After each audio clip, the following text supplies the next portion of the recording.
प्रसिद्ध film star Shatrughan Sinha ने गुरु की नगरी अमृतसर पहुंच के बीजेपी उम्मीदवार अरुण जेटली दे हक विच चोण प्रचार किया। सिन्हा ने अपने वखरे अंदाज विच अरुण जेटली लई लोकां तों वोटां मंगियां। जेटली साहब देश के इतने बड़े विद्वान हैं, भारतीय जनता पार्टी के इतने कद्दावर नेता हैं, बहुत बड़े एडवोकेट हैं, बैरिस्टर हैं, और आज इतना उनका भारतीय जनता पार्टी के मामले में या भारतीय जनता पार्टी के जरिए देश को दिशा देने के मामले में या देश की दशा ठीक करने के मामले में अरुण जेटली जी का बहुत बड़ा हाथ है। और हमारे लिए बहुत अच्छा लगा, हमें बहुत अच्छा लगा कि आज हमें उनके प्रचार के लिए बुलाया गया, उनके निमंत्रण पर आया हूं और मैं उनके विजय की कामना करता हूं, ताकि देश जो है दबंग और एक्शन हीरो नरेंद्र मोदी के नेतृत्व में भारत के भविष्य की सुरक्षा कर सके, महिलाओं की सुरक्षा हो, युवा पीढ़ी को एक सही और नई दिशा में।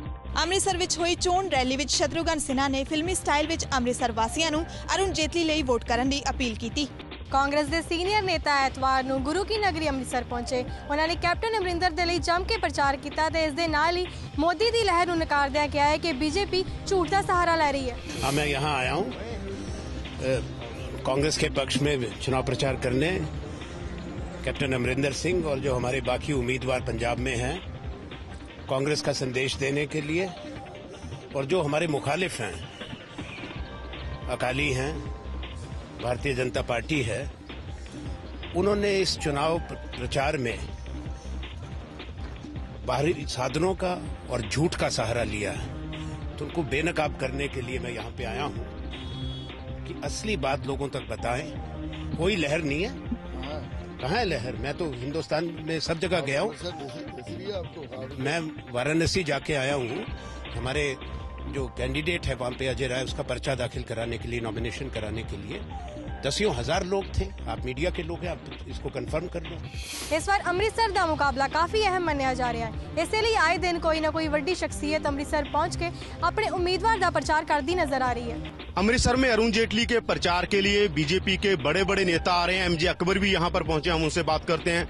अकबर साहब, अरुण जेटली की पोजीशन यहाँ माना जा रहा है कि ठीक ठाक नहीं है, वो यहाँ से चुनाव हार सकते हैं। नहीं, मैं तो नहीं मानता, मैं तो बिल्कुल नहीं मानता हूँ। आप देखिएगा, जैसे मैंने अभी कहा और मैं दोहरा रहा हूँ, कैप्टन अमरिंदर सिंह नॉमिनेशन के दिन पे जीतते हैं और पोलिंग डे पे हारते हैं। हाँ, ये उनका ट्रैक रिकॉर्ड है, तो आपको बिल्कुल वैसा ही होगा।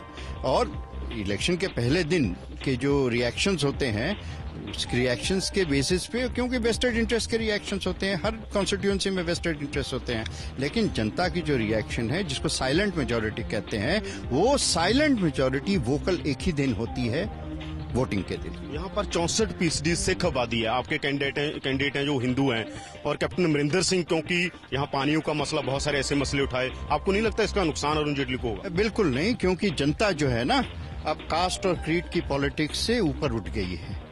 अब डेवलपमेंट की पॉलिटिक्स की दशक हमारे सामने आई है।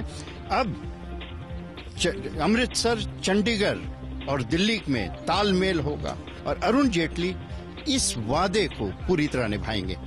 गुरदासपुर तो बीजेपी उम्मीदवार विनोद खन्ना ने प्रताप सिंह बाजवा की बयानबाजी से पलटवार किया है। विनोद खन्ना ने कहा कि पहला बाजवा दसन कि उन्होंने पंजाब के किसानों लिए की किया है। कांग्रेस के गुरदासपुर तो उम्मीदवार प्रताप सिंह बाजवा ने कहा है कि बीजेपी पार्टी देश के किसानों का विकास करके खुश नहीं है, इसलिए विनोद खन्ना ने भी आज तक कोई विकास नहीं किया। इसलिए विनोद खन्ना ने पलटवार किया है, कहा है किसने निकाले ये बातें, इलेक्शन के मुद्दे खामखा बना रहे हैं, उनके पास कोई मुद्दा डिस्कस करने को है नहीं।